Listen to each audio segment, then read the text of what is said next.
The Cascadia megaquake isn't a question of if, it's when.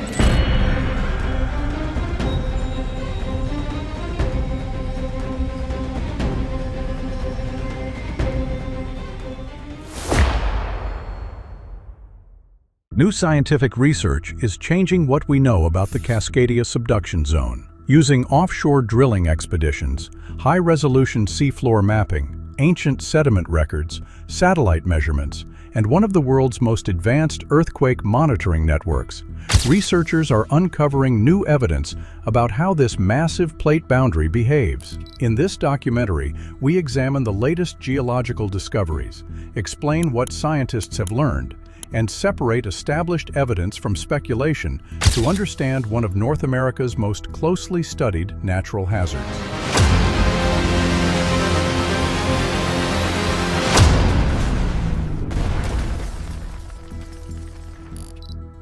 Part 1. The hidden fault beneath the Pacific. Scientists consider the Cascadia Subduction Zone one of North America's most significant earthquake hazards, not because they know when the next great earthquake will occur, but because geological evidence shows it has repeatedly produced some of the largest earthquakes on Earth. Stretching nearly 1,000 kilometers from Northern California to British Columbia, the fault marks the boundary where the Juan de Fuca plate slowly descends beneath the North American plate. That movement averages only 3 to 4 centimeters per year. But over centuries, stress accumulates where sections of the fault remain locked. When that stored energy is finally released, the result can be a megathrust earthquake exceeding magnitude 9. Unlike California's San Andreas Fault, however, almost the entire Cascadia Subduction Zone lies beneath the Pacific Ocean. Scientists cannot simply walk across the fault, observe it from the surface, or directly measure what is happening along most of its length. Instead, researchers rely on multiple independent sources of evidence to understand how the fault behaves. These include offshore sediment cores, coastal marshes, drowned forests, GPS measurements, seismic monitoring networks, laboratory experiments, and numerical computer models. Each provides part of the geological record. Together, they reveal a fault system that has shaped the Pacific Northwest for thousands of years. One of the strongest pieces of evidence comes from the last great Cascadia earthquake. Although no modern instruments existed in 1700, scientists have reconstructed the event using several independent lines of evidence. Along parts of the Pacific Northwest coastline, researchers discovered ghost forests, stands of dead cedar trees whose roots were suddenly flooded by seawater after the land rapidly subsided during a major earthquake. Tree ring analysis showed that many of these trees died at approximately the same time near the end of the 17th century. At the same time, historical records from Japan described an unusual tsunami that struck coastal villages without a locally felt earthquake. Because no Japanese earthquake preceded the waves, the event later became known as an orphan tsunami. When researchers compared the Japanese historical records with geological evidence preserved in North America, the dates matched remarkably well. Together with tsunami modeling, coastal subsidence, and sediment records, the evidence showed that on January 26, 1700, the Cascadia Subduction Zone produced a massive megathrust earthquake estimated between magnitude 8.7 and 9.2. That discovery fundamentally changed scientists' understanding of the Pacific Northwest. Rather than being a quiet or inactive plate boundary, Cascadia was recognized as a fault capable of producing earthquakes comparable to the largest subduction zone events ever recorded. Today, that understanding forms the foundation of earthquake hazard assessments developed by organizations including the United States Geological Survey, USGS, the Pacific Northwest Seismic Network, and researchers throughout North America. Yet despite decades of research, one fundamental question remains. What is happening beneath the Cascadia Subduction Zone today? And what do modern monitoring systems reveal about one of Earth's largest hidden faults? Part 2. How scientists monitor Cascadia today. If scientists know the Cascadia Subduction Zone has produced magnitude 9 earthquakes before, the next question is straightforward. What is the fault doing today? Because nearly the entire plate boundary lies beneath the Pacific Ocean, researchers cannot directly observe the fault itself. Instead, they monitor the geological processes occurring above and around it using multiple independent techniques. One of the most important is geodesy, the precise measurement of Earth's surface. Across Washington, Oregon, Northern California, and British Columbia, hundreds of continuously operating GPS stations measure the movement of Earth's crust to within a few millimeters.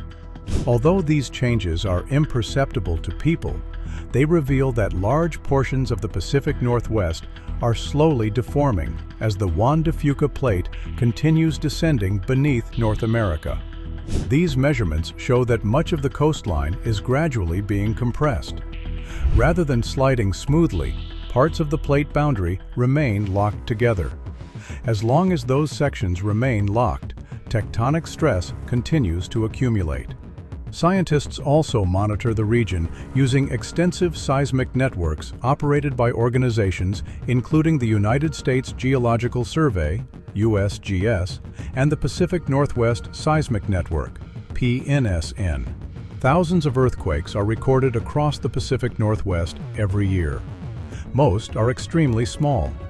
Many occur too deep underground or are too weak to be felt at the surface. Although these earthquakes rarely pose a direct hazard, they provide valuable information about the structure of Earth's crust and the movement of tectonic plates beneath the region. Importantly, scientists do not interpret routine small earthquakes as reliable indicators that a major Cascadia earthquake is imminent. Current scientific evidence does not support using ordinary earthquake activity to predict when a future megathrust earthquake will occur. Instead, researchers examine long-term patterns to better understand how the fault system behaves over time. One of the most significant discoveries of the past 2 decades has been the identification of slow slip events. Unlike ordinary earthquakes, which release energy in seconds, slow slip events occur gradually over several days or even weeks.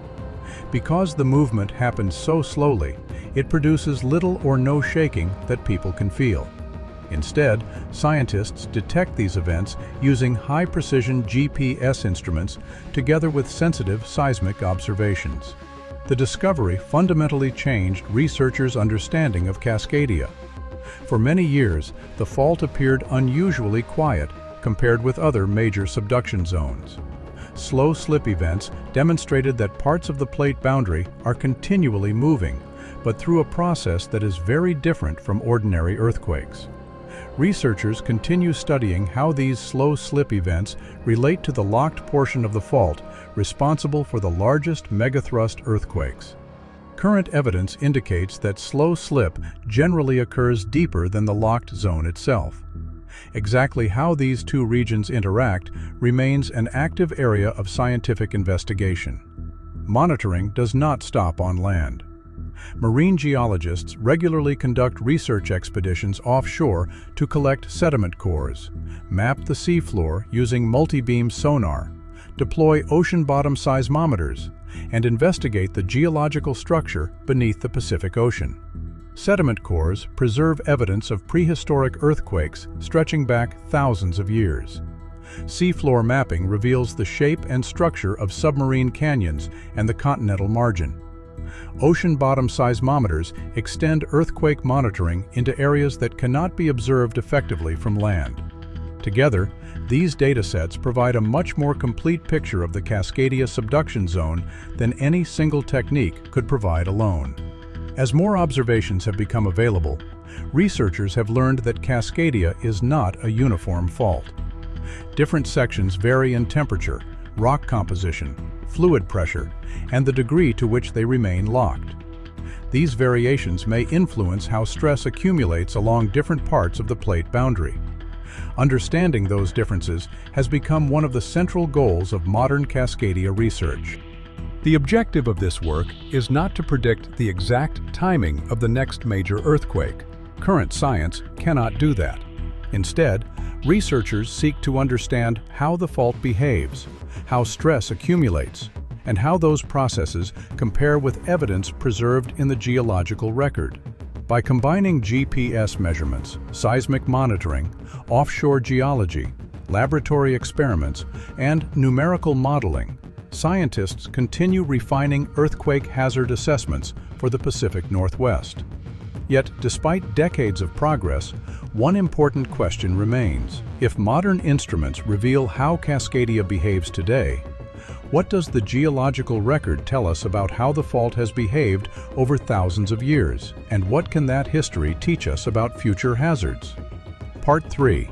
Understanding the hazard. Modern monitoring allows scientists to observe how the Cascadia Subduction Zone behaves today. Geological evidence reveals how it behaved in the past. Together, these datasets allow researchers to estimate the hazards associated with future Cascadia earthquakes, even though the exact timing of those events remains unknown. One of the greatest concerns is the potential for a megathrust earthquake to generate a tsunami. During a large subduction zone earthquake, the overriding tectonic plate can move vertically by several meters within minutes. That sudden displacement lifts or lowers enormous volumes of seawater, generating tsunami waves that radiate across the Pacific Ocean. This is the same process that produced the Trans-Pacific tsunami following the Cascadia earthquake of January 1700. Unlike tsunamis generated on the opposite side of the Pacific, however, a Cascadia tsunami would reach nearby coastlines very quickly. Hazard assessments developed by the National Oceanic and Atmospheric Administration, NOAA, the United States Geological Survey, USGS, and emergency management agencies indicate that some coastal communities could have only minutes between the onset of strong earthquake shaking and the arrival of the first tsunami waves. For that reason, tsunami preparedness throughout the Pacific Northwest is based on immediate public response rather than waiting for official warnings. If people experience prolonged or intense earthquake shaking near the coast, emergency guidance recommends moving to higher ground as quickly as possible.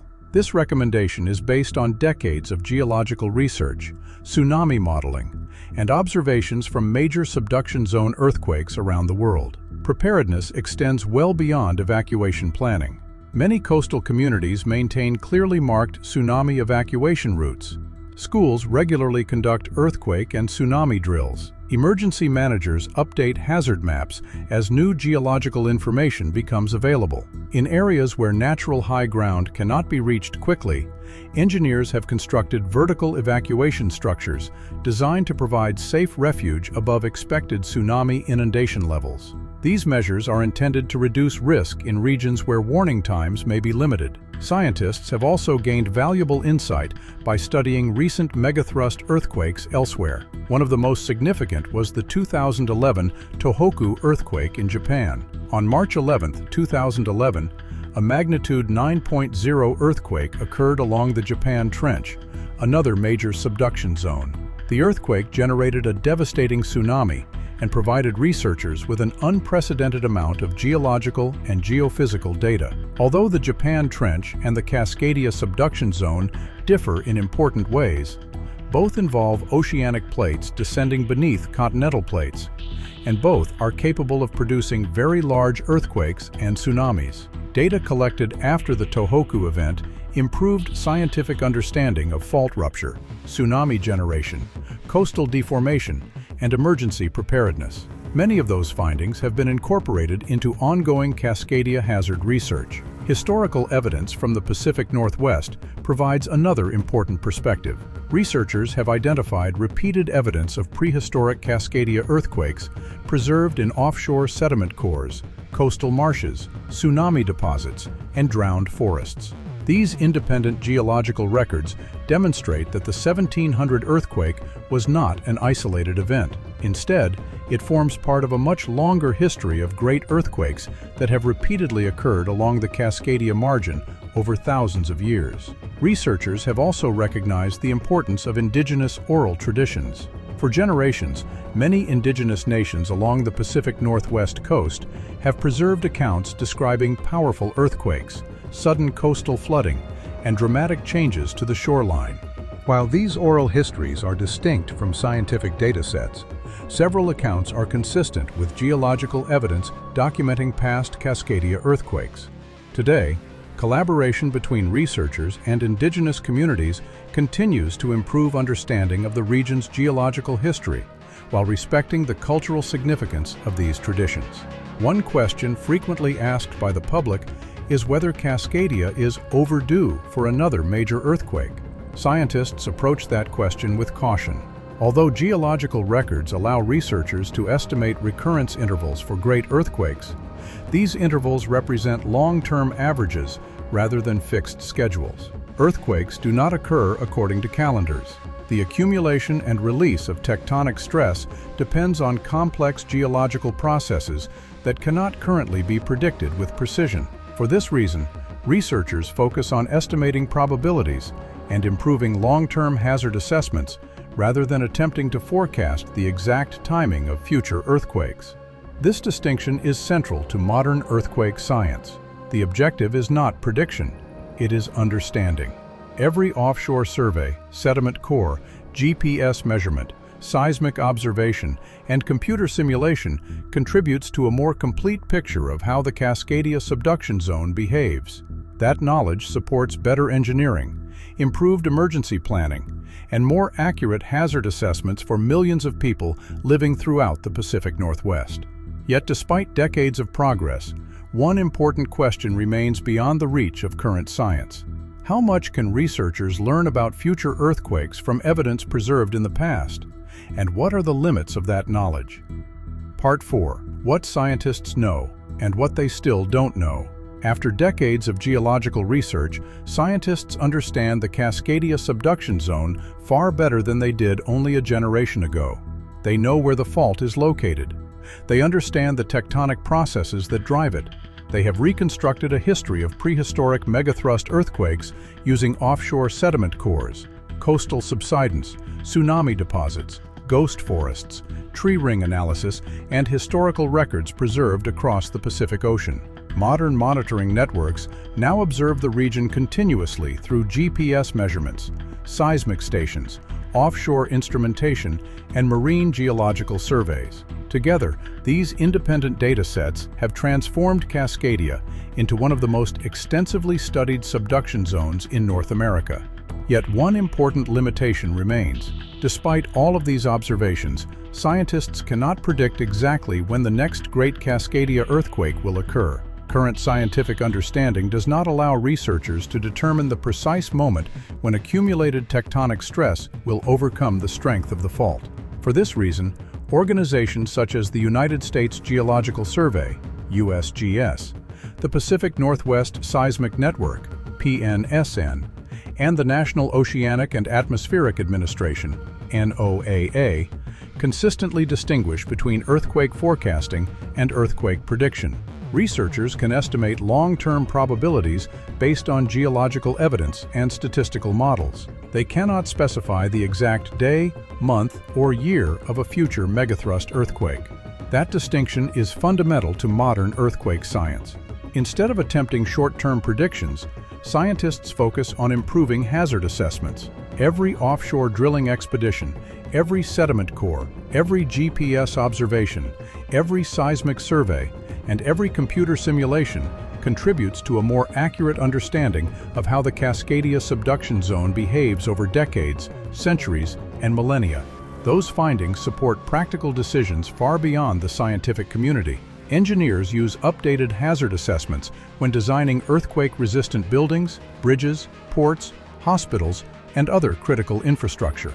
Emergency management agencies use them to improve tsunami evacuation planning, update hazard maps, and strengthen public preparedness programs.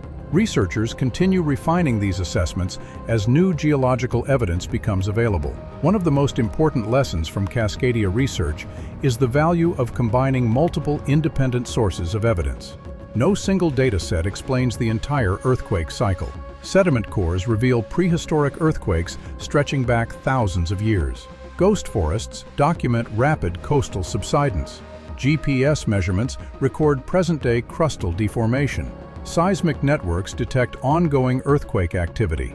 Historical Japanese records preserve evidence of the 1700 orphan tsunami. Together, These observations allow scientists to reconstruct a geological history that extends far beyond the era of modern instruments. Research also continues to address important unanswered questions. Scientists are investigating why some sections of the Cascadia Subduction Zone remain more strongly locked than others. They continue studying the relationship between slow slip events, fluid pressure, rock mechanics, and long-term stress accumulation.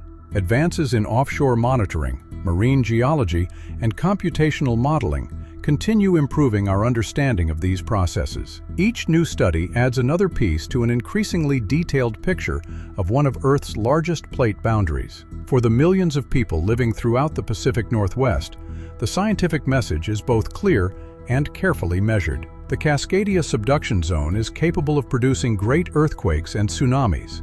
Geological evidence demonstrates that such events have occurred repeatedly throughout history. Modern science has significantly improved our understanding of the fault and the hazards it presents, but the exact timing of the next great earthquake remains unknown. Rather than eliminating uncertainty, scientific research helps define it more accurately. That knowledge allows governments, engineers, emergency managers, and communities to make better-informed decisions about long-term resilience and preparedness. As research continues, our understanding of Cascadia will continue to evolve. New sediment cores will be recovered, monitoring networks will expand, computer models will become more sophisticated, and each new discovery will be tested against the growing body of geological evidence. That is how Earth science advances, not through certainty, but through careful observation, independent verification, and continual refinement of our understanding of the natural world. The Cascadia Subduction Zone remains hidden beneath the Pacific Ocean, but its history is preserved throughout the landscape of Western North America.